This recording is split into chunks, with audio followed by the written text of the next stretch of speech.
हरि ओम.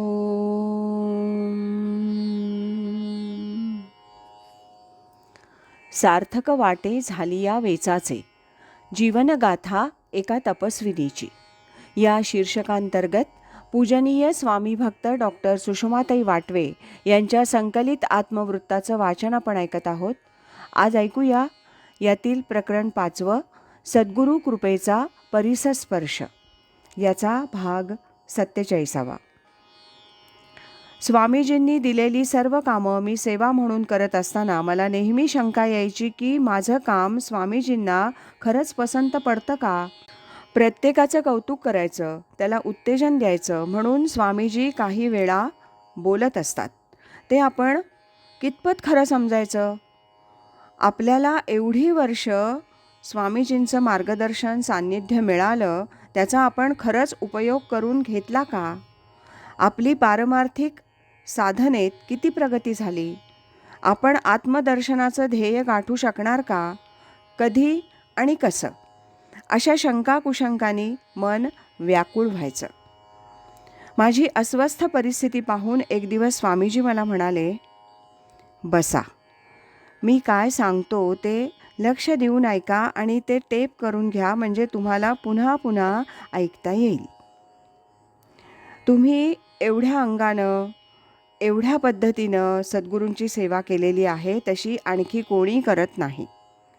सद्गुरूंना, स्वामींना नेमकं काय पाहिजे, त्यांचं मन काय, त्यांना काय आवडतं, याची समज तुम्हाला जेवढी आहे तेवढी आणखी कुणाला नाही.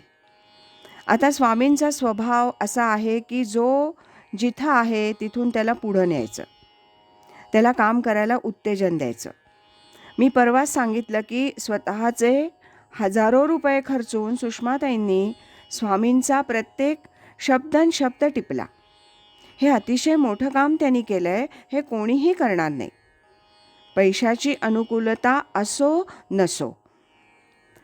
परवाच्या प्रवासात आमच्या जेवणाची व्यवस्था तुमच्या हातात असती तर आम्हाला असं जेवण जेवावं लागलं नसतं.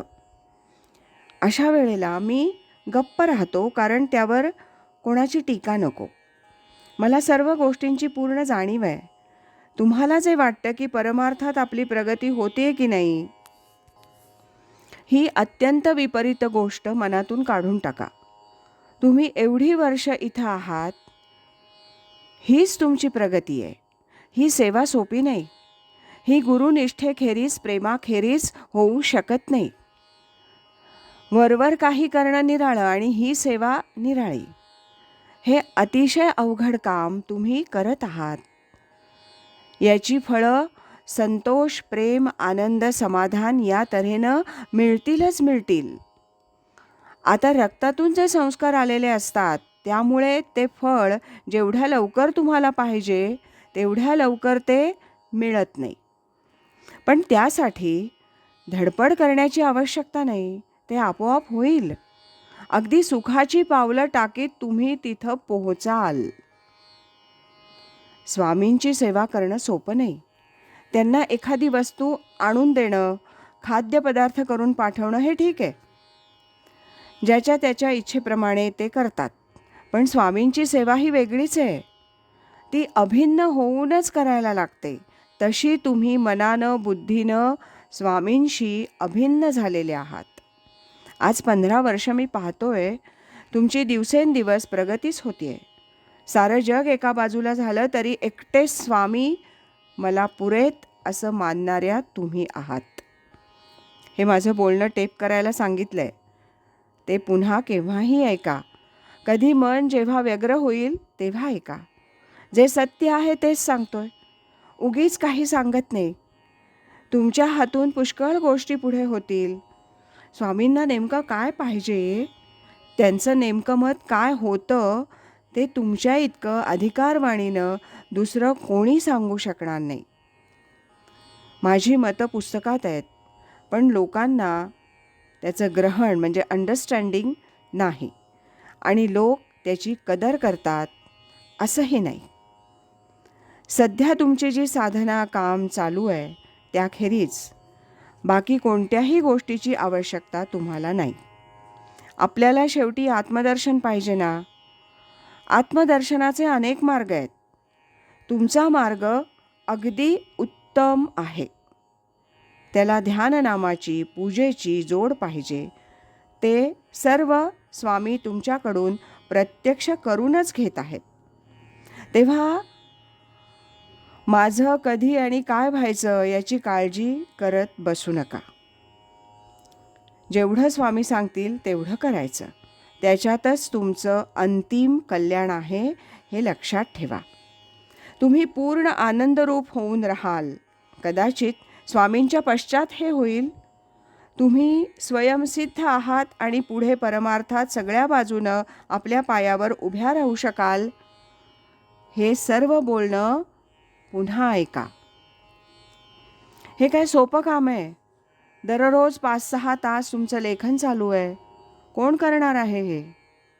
आणि केलं तर मग तेवढंच करतील. त्यांच्या हातून दुसरं काही होणार नाही. तसं तुमचं नाही. तुम्ही साफसफाई, स्वयंपाकापासून प्रवचनं, ग्रंथलेखन सगळ्या गोष्टी जशा स्वामींना पाहिजेत तशा करता आहात. आणि मुख्य गोष्ट स्वामींवरचा विलक्षण विश्वास आणि श्रद्धा.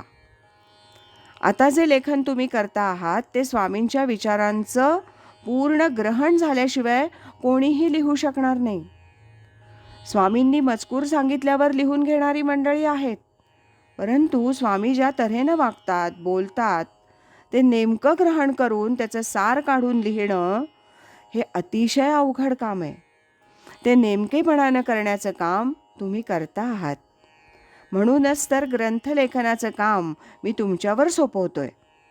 ते करत राहा आणि सर्व चिंता सोडून आनंदात राहा. स्वामी सदैव तुमच्या पाठीशी आहेत, लक्षात ठेवा.